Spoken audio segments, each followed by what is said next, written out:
Hello, this is Horror Chatter, and today I want to talk about Rob Reiner. And this is hard, and I'm going to try not to cry, okay? Because I found three audios that I need y'all to listen to, which pretty much summed up who this beautiful man was and what he stood for.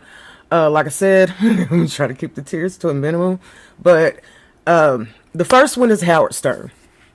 I'm choking up already.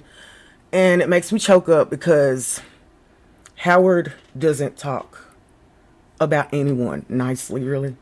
I don't even think there was a time I believed that he liked people because he was so controversial and so vulgar and and I grew up listening to Howard, on the radio and everything, but what he said about Rob might make you tear up. And I just want you to listen to it. Rob Reiner was stabbed to death in his home. I read that and I got really, really upset. I just thought the world of this guy. I interviewed him either 2 or 3 times, and I got to tell you, from my vantage point, he just seemed like the most loving guy.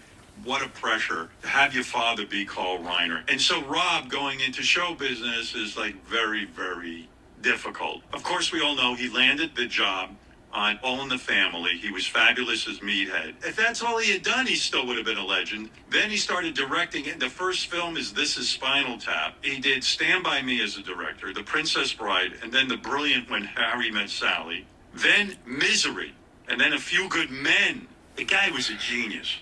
But here's the thing. Every time I saw him interviewed, he just seemed to be so down to earth and connected. But he was mild mannered and he was caring. He always humble. cared about people. There was something about him. I just thought the world of him. And when he was on our show one time, he even talked about his dad. And I asked him if he was intimidated by his dad.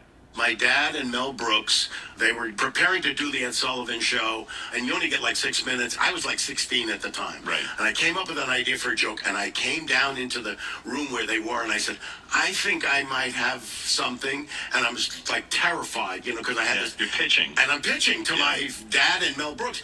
And I had this joke, and they actually used it. That was like the greatest thrill. Well, that is great. Rob was telling me about how he watched his dad work on the Dick Van Dyke Show, and I was fascinated by that. I used to go down to the Van Dyke Show, watch my dad work with the actors, and I saw how they worked with the cameras and how he fixed the scripts. And I studied all that stuff, and Did I wanted you to be be competitive with him? I felt that way. He didn't feel that way with me. I felt like I wanted to be. I remember one time walking into his office and sitting down. Now, he wrote 20, 25 scripts every year by himself. And I sat behind his desk, and I was like, 14, 15 years old. I said, how the hell am I going to do this? I How can't did he do this. it? Was he alone when he wrote these scripts? Yeah. And yeah. you would walk in, and I guess he had a typewriter at that point. Yeah. And he'd sit there and just bang it out like it was not like Mozart banging out a song. Yeah, right? And I remember as a kid, I knew he was having struggles with coming up with ideas because he would wander into my room and he would say, anything interesting happened to you? Anything going on here? Maybe you could tell. Yeah, so I always knew he was a little stuck. To lose him is a real... Like I said, Howard Stern doesn't talk nice about a lot of people, but he chose to use these words to describe this man. And he's right. Man left a legacy of beautiful cinema. But thank you, Howard. If you ever hear this, thank you so much for giving him respect in the time that we need to care about people. We need to love each other, and we need to worry about the state of this world. But we also need to understand that it's bad when someone with that type of soul leaves this earth. And Rob had other things that he wanted to do that he was in the process of doing. Another video I came up on is he stated how he felt about Trump. He was very prolific about it. He's a warrior in my own right, but I want you to listen to it and we'll talk about it.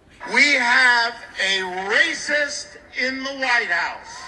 We have a sexist in the White House, and he is tearing away at the fabric of our democracy.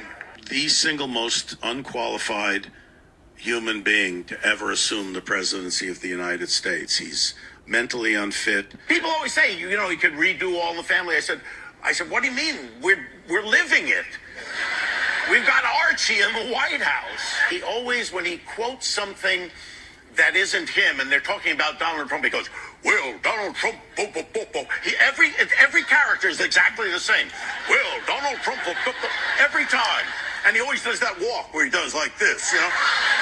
Always. The problem he has, as far as I can see, is that he's a pathological liar. People have to understand our democracy is being taken away from us. Make no mistake, we have a year before this country becomes a full-on autocracy. This is not a political party anymore. I don't know what this is. I believe there's a Christian nationalist movement that's very frightening. Do we want to continue democracy, or do we want to slip into fascism? We have a... He was a man who was a revolutionary. He will be missed. He was the man who was brave. He wasn't afraid to say the quiet part out loud. You know, that to me sounds like a beautiful, awesome human being. And for what Trump said about him, that's what makes it hard. To speak what you spoke about this man who all he wanted was the world to be a better place for everybody to be included, civil rights for black people, you know, immigrants welcome. This is stuff that he believed. And after something that horrifically happened to him, Trump, you get up and want to put shame on this man. Shame on you. Shame on you.